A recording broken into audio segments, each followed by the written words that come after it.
আমার অনুরোধ, দেশ কোথায় চলে গিয়েছে আর কোথায় যাচ্ছে স্বরাষ্ট্রমন্ত্রী রাত 12টার সময় হাসতে হাসতে বক্তব্য দিয়েছে, তো হাসতে হাসতে উত্তরটা আমরা এখান থেকে আজকে দেব। একটু অনুরোধ করবো কিছু ভিডিওটা করার জন্য। শুধু বার করো, মোবাইল বার করো।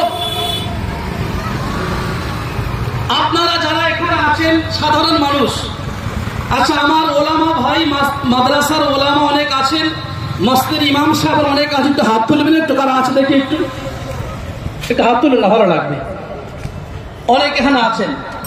আচ্ছা ওনাদের বক্তব্য নেবো না আমি। আমার সাধারণ ভাই যারা এখানে আছেন, আর কে মসজিদে মাতাওয়ালি আছেন, মসজিদ কমিটি আছেন, তাদেরকে বলি, আপনার এখানে মসজিদের মাতাওয়ালি কেউ আছেন? একটু হাত তুলবেন। কেউ কেউ আছেন মসজিদের মাতাওয়ালি কমিটি? কেউ আছেন মসজিদের সেক্রেটারি কমিটি? কেউ কে আছে? একজন হাত তুলুন না। আচ্ছা আপনার মসজিদের জায়গা কত আছে জানা আছে? 10 শতক। আমার ঘরের মসজিদ মাদ্রাসার সম্পত্তি 70 বিঘা, তার 50 বিঘা আছে। আচ্ছা আপনি বলুন, একটু কথা বলুন, আপনার মসজিদের ইমাম সাহেবের ওই 1 বিঘা জমি কি চাষ করার জন্য দেওয়া হয়েছে? কথা বলবেন, কথা বলুন। আপনার ভিডিও হচ্ছে, এখানে দেওয়া হয়েছে? কোন মসজিদের ইমাম এমন আছে যেখানে মসজিদের মাদ্রাসার 10 বিঘা সম্পত্তি সেক্রেটারি সাহেব নিজে নিয়ে বসা আছে? হাফেজ জুবাইর সাহেব, আপনার মাদ্রাসা সম্পত্তি কত আছে? জমি কত আছে আপনার জানা আছে? কত? আপনাকে কোন জমি দিয়েছে মাদ্রাসাওয়ালারা? শুনছেন না? শুনছেন না? ফেসবুক লাইভ হচ্ছে, স্বরাষ্ট্রমন্ত্রী বলছে যে আলেম উলামা, ধর্মীয় গুরু যারা আছে এরা ওই প্রপার্টি গুলো নিয়ে ভাগযোগ করে খাচ্ছে, গরিব মুসলমানদের হাতে পড়ছে না। সেজন্য ওয়াকফের বিলটা পাশ করে ধর্মীয় নেতাদের হটিয়ে আমরা সেগুলিকে গরিব মুসলমানের পাশ বন্ধন করে দেব। এত বড় জালিয়াত, মিথ্যা কথা, হারামখোর, বিশ্বাসঘাতক, বেঈমান ভারতবর্ষের মাটিতে দাঁড়িয়ে, সেকুলার জমিনে দাঁড়িয়ে যে ভারতবর্ষকে ওলামারা হাসি মুখে ফাঁসির গড়ি গোলায় পড়ে নিয়ে আপনার স্বাধীনতা এনেছিল, সেই টুপিওয়ালা ওলামাদের বিরুদ্ধে এত বড় মিথ্যা ভারতবর্ষের পার্লামেন্টে দাঁড়িয়ে রাত 12টার সময় এই স্বরাষ্ট্রমন্ত্রী বলতে পারে বিশ্বাসঘাতক বেঈমান। কথা বুঝতে পারছেন না? পারেননি? এটা মুসলমানদেরকে বলা হচ্ছে। একটা কোনো মসজিদ মাদ্রাসার প্রমাণ যদি কেউ দিতে পারে তো টুপি খুলে দিয়ে বক্তব্য রাখা ছেড়ে দেব। যে মাদ্রাসার ওলামারা, মাদ্রাসার সেক্রেটারি, মসজিদের ইমাম ওই সম্পত্তিগুলো নিজেরা ভোগ দখল করে সেখানে বসবাস করছে, নিজের হস্তক্ষেপ করেছে, এত বড় মিথ্যা কথা, জাতির জন্য অপমান এটা। আজকের এই পথসভাতে আমি অনুরোধ করব, জাতির সামনে পার্লামেন্টে দাঁড়িয়ে আবার স্বরাষ্ট্রমন্ত্রী ক্ষমা চেয়ে মুসলমানদের কাছে বলবে, ধর্মীয় নেতাদের বিরুদ্ধে, ওলামাদের বিরুদ্ধে কথা বলে আমার ভুল হয়েছে, আমাকে ক্ষমা করে দিন। এটা আজকেকার আমাদের আবেদন রইল। ইনশাআল্লাহ ক্ষমা চাইতে হবে। কথা বলার জন্য ভারতবর্ষের স্বরাষ্ট্রমন্ত্রী ক্ষমা চাইতে হবে। এটা হাসতে হাসতে রাত 12টার সময় বক্তব্য দেওয়া হয়েছে যে মুসলমানদের মাঝে বন্টন করা হবে। পাশে কিছু দূর ধরে দেখি আমাদের জনাব নরেন্দ্র মোদী সাহেব বসে বসে মুচকে মুচকে হাসছে। ভাবতে পারেন 2006 সালে গুজরাট ইতিহাসকে ভুলে গেছেন? যে রাক্ষস জালিম গুজরাটে একই দিনে 3000 মুসলমানকে জবাই করতে পারে। আজকে সেই মানুষটি, সেই বিশ্বাসঘাতক বেঈমান, তিনি আজকের ভারতবর্ষের প্রধানমন্ত্রী। সে মুসলমানদের ভালাই চাইবে। खुदा की कसम क़यामत आ जाएगी, ये भी सच नहीं हो सकता है। কথা বুঝতে পেরেছেন না? পারেন? আমার আপনার মুসলমান ভাইদেরকে, যুবকদের, 3000 যুবককে ওই নরেন্দ্র মোদী গুজরাটের বুকে জবাই করেছিল, তার নেতৃত্ব জবাই হয়েছিল। আবার হিন্দু ভাইরা মনে রাখবেন, এ বক্তব্য মোদীজির বিরুদ্ধে, স্বরাষ্ট্রমন্ত্রীর বিরুদ্ধে, এ বক্তব্য কোন ধর্মের বিরুদ্ধে নয়, এটা তাদের বিরুদ্ধে বক্তব্য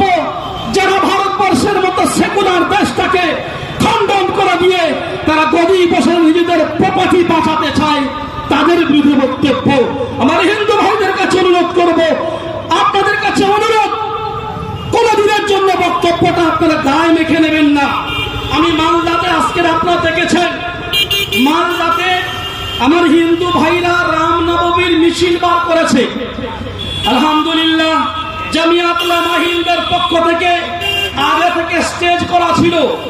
তারা রামনবমীর মিছিল নিয়ে আসছে, কষ্ট হবে, ধর্ম পালন করতে গিয়ে কষ্ট হবে। জামিয়াত উলামা হিন্দের পক্ষ থেকে আজকের বাংলার মতো জমিনে ওখানে ঠান্ডা পানির ব্যবস্থা ছিল, একটা করে লাড্ডুর ব্যবস্থা ছিল। জামিয়াত উলামা হিন্দের পক্ষ থেকে আমার হিন্দু ভাইদের আজকে খাওয়ানো হয়েছে এবং ফুলের তোলা তাদের গলায় ছড়ানো হয়েছে। বলুন সুবহানাল্লাহ। আজকের মালদার কথা বলছি। আমরা হিন্দু মুসলমান গতবারে যেমন ছিলাম, আজও তেমন আছি, আগামী তো তেমন থাকবো। আমাদের এই ভালোবাসা সৌহার্দ্যকে যারা ভাঙতে চায়, তাদের কালো হাতকে উভয় জাতি মিলে আমরা গুঁড়ো করে দেবো ইনশাআল্লাহ। এটা আপনাদেরকে ভাবতে হবে। আর ভাবুন, এই পশ্চিমবঙ্গের একজন ছেঁচড়া নেতা, ছেঁচড়া, এত বড় ভাষা বলতে বাধ্য, কুলাঙ্গার, জারদ সন্তান শুভেন্দু অধিকারী। আমি তাকে বলতে চাই, যে বক্তব্য তার বিরুদ্ধে করে হিন্দু ভাইয়ের বিরুদ্ধে নয়, আমাদেরকে বলে জেহাদি। আমি তার ফেসবুক সঙ্গে কন্ট্যাক্ট আছে আমার, যত জায়গায় মুসলমানদের বিরুদ্ধে কথা বলেছে ফেসবুকে দিকে সব দিকেছে জেহাদি। কেন? এরা উগ্রপন্থী। আচ্ছা বলুন, এই পশ্চিমবঙ্গের মানুষ আমরা কলসের মাটিতে দাঁড়িয়ে মুসলমান ভাইরা পথসভা করতে গিয়ে, তবলিগে জামাতের সভা করতে গিয়ে, ধর্মীয় জলসা করতে গিয়ে কোনদিন পিস্তল হাতে তরবারি নিয়ে দাঁড়িয়েছে? কথা বলুন, কথা বলুন না কেন? কথা বলুন। আমরা দাঁড়াইনি, তাই না? আজকে হাওড়ার সাকরাইল থানায় রামনবমীর মিছিল করতে গিয়ে ওই শুভেন্দু অধিকারীর নেতৃত্বে কিছু আরএসএস বিজেপির দালাল, তারা আজকেকার দিনে এত বড় বড় খোলা তরবারি হাতে নিয়ে বলছে জয় শ্রীরাম, জয় শ্রীরাম। আরে তোমার রাম যদি বেঁচে থাকতো, তো রামের নামে তুমি যে কারবার শুরু করেছ, ওই তরবারি তোমাকে রাম জবাই করে ছাড়তো ওখানে না।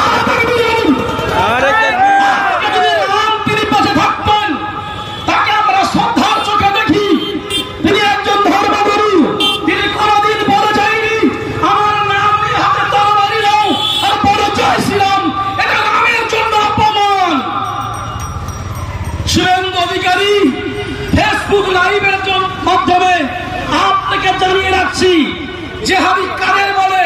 যারা হাতে তরবারি নেয়। জেহাদি কাদের বলে? যারা হাতে পিস্তল নেয়। জেহাদি কাদের বলে? যারা দিনে দুপুরে বোমা বাস্টিং করে। আজকে একটা পবিত্র দিনে হাওড়া সাকরাইলের খবর বলছি, ফেসবুকে দেখবেন, ওই শুভেন্দু অধিকারীর নেতৃত্বে তারা কিন্তু হাতে তরবারি নিয়েছে। এরা জেহাদি নয়, এরা ভালো, আমরা জেহাদি হয়ে গেছি। কথা বুঝতে পেরেছেন?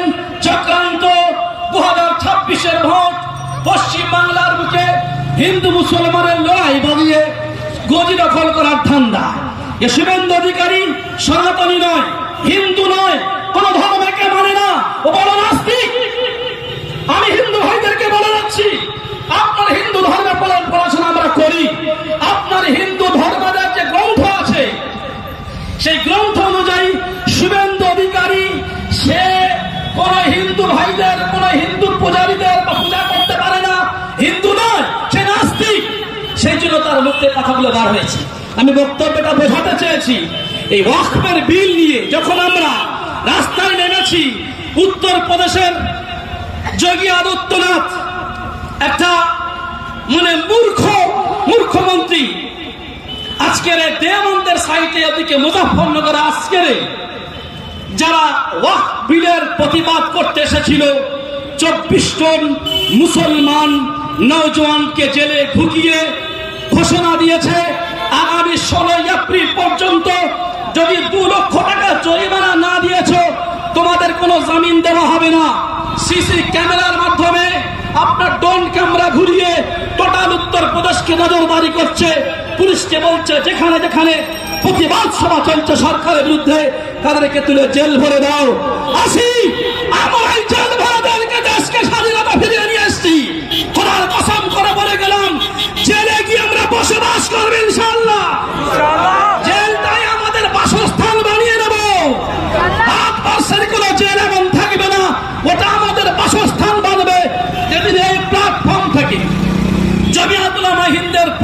পুলিশরা তারা ঘোষণা দেবেন জেল ভরা আন্দোলন, সেদিন যাওয়া যাবে ইনশাআল্লাহ। হাত তুলুন, যাওয়া যাবে ইনশাআল্লাহ। জেল ভরার ভয় দেখাচ্ছেন, বলুন আজকের একটা সংবিধানকে নস্যাৎ করে দিয়ে, সংবিধানের ধারাকে একেবারে শেষ করে দিয়ে মুসলমান জাতিকে শেষ করার চক্রান্ত, সেই মাটিতে দাঁড়িয়ে যারা প্রতিবাদ করছে, 24 জন যুবককে তো তুলে নিয়েছে আর বলছে কথা বললে 2 লক্ষ টাকা ফাইন। এরা কারা? এরা কারা? এরা বলে জয় শ্রীরাম, এরা বলে জয় শ্রীরাম। আরে রামের তো অনেক সম্মান আছে, তুমি কে গো রামের সম্মান বাঁচাতে এখানে এসেছো? এইভাবে গুজরাটে আজকের যারা ওয়াকফ নিয়ে প্রতিবাদ করছিল আমার মা বোন, তারা তাদেরকে ওই জিপ গাড়িতে ভরে জেলখানায় পাঠিয়ে দেওয়া হয়েছে। তারা শুধু গাড়ির ভিতর থেকে হাত দিয়ে বলছে আল্লাহু আকবার, আল্লাহু আকবার, এই বলতে বলতে জেলে চলে গিয়েছে। এদিকে হাওড়ার সাকরাইলে খোলা আমভাবে আপনার পিস্তল আর বন্দুক নিয়ে ঘুরছে, তাদের তোলা যাবে না। এরা বলে এটাই দেশের সংবিধান।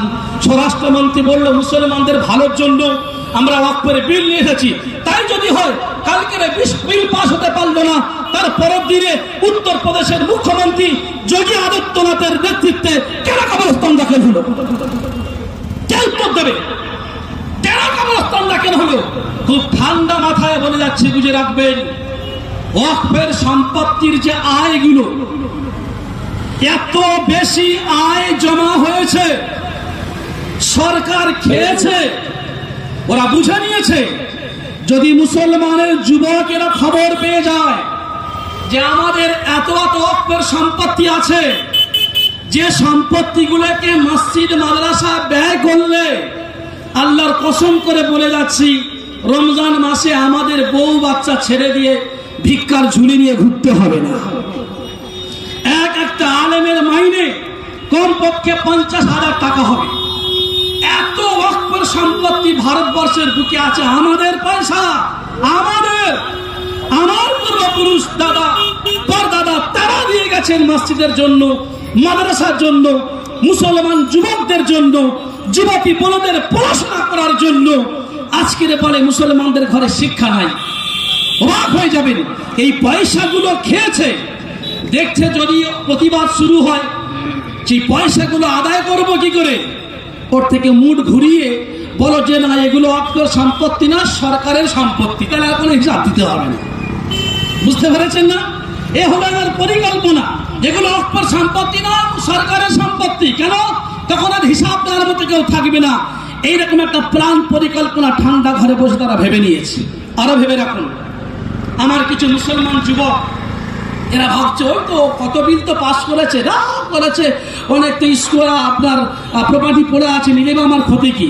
একটা উদাহরণ আপনাকে দিয়ে খুব সহজে বুঝতে পারবেন। আচ্ছা, আপনার মসজিদে অনেকের গোরস্থান 3 বিঘে 4 বিঘে 5 বিঘে হয়ে আছে, তাই না? আছে তো, আছে না? মনে করেন যে আপনার 4 বিঘে কবরস্থান আছে, 4 বিঘা। এখন ওই মসজিদের এলাকাবাসী বা মসজিদের আন্ডারে যারা বসবাস করে 500 লোক মনে করুন। এই 500 মানুষের ভিতরে বছরে হয়তো একজন মারা যাচ্ছে। খুব ভালো করে বুঝবেন। সরকার এসে আপনাকে বোঝাবো, এই যে একটু আগে বলছিলেন ডিএম জেলা শাসক, যার জেলার দায়িত্ব আসবে, তিনি বোঝাবে, দেখো এই যে 4 বিঘা জমিতে বছরে একজন মানুষ মারা যাচ্ছে, এতগুলো জমিন তো পড়ে আছে, তোমাদের কি দরকার? 1 বিঘা জমিন তোমরা কাছে রেখে কবরস্থানের জন্য 3 বিঘা ছেড়ে দাও। এই 3 বিঘা জমিন একটা হসপিটাল তৈরি করে দেবো, মাতৃ সদন হবে, মেয়েদের চিকিৎসা হবে। তখন কিছু মুসলমান যুবক তারা ঠিকই তো বলেছে, তাহলে ওই 3 বিঘা ছেড়ে দাও, 1 বিঘা দিকে নিয়ে নাও, কি আছে, এই তো পড়ে আছে কি। এইরকম করতে করতে আপনার সব সম্পত্তি নিয়ে নেবে, নেওয়ার পর ওই 1 বিঘাটাও শেষ করে দেবে, দিয়ে তখন বলবে ভাই ওই বেকার খবর দিয়ে লাভটা কি আছে, ওই তো আমার হিন্দু ভাইরা শ্মশানে গিয়ে তো পুড়িয়ে দিচ্ছে, কোনো জমিনের তো প্রয়োজন হয় না, একটা ছোট মতো চুলা ওখানে দিয়ে দিলে পুড়ে ছাই হয়ে গেল, জমিনগুলো আর বরবাদ হবে না। যুবক ভেবে রেখে দাও, আগামী দিন যদি ওয়াকফের সম্পত্তি হস্তক্ষেপ করেছে, তোমার লাস্ট ইমাম সাহেব কালমা পড়তে পড়তে আর মিনহা খালাকনাকুম ওয়া ফিহা নুঈদুকুম ওয়া মিনহা নুখরিজুকুম তারাতান উখরা, এই বলে মাটি দিতে আর পারবে না, আগুনে ধরে গিয়ে মন না চাইলে শ্মশানে গিয়ে আমাকে আপনাকে পুড়তে হবে। এটা ঠান্ডা ঘরের প্ল্যান। এরা জানে মুসলমানদেরকে বেঈমান বানিয়ে দাও, ধর্মীয় স্বাধীনতা কেড়ে নাও। সেজন্য ওই আমেরিকা থেকে প্ল্যান নিয়ে ধীরে ধীরে মুসলমানদেরকে উৎখাত করতে চাচ্ছে। গাদার খবর দেখেছেন না? ফেসবুকে দেখেছেন? এরা সব আমেরিকার সঙ্গে সম্পর্ক। সেই জন্য আগামীতে আমাদের এই সম্পত্তি যাবার আগে আমাদের জীবন চলে যাবে। কিতাবুল জিহাদের হাদিস, আমি নিজে একটা হাদিসের কিতাব ছোট মোটো করে পড়াই, ওলামারাও পড়ান, তারা পড়ে না। আপনারা তাবলীগের মাজমাতেও তো মনে হয় কিতাবুল জিহাদের সেইভাবে তালিম হয় না। তো কিতাবুল জিহাদের সব হাদিসগুলো সব তো ভুলে গিয়েছিলাম, হাদিস সব ভুলে গিয়েছিলাম। জিহাদ করলে কি হবে না হবে সব হাদিস ভুলে গিয়েছি।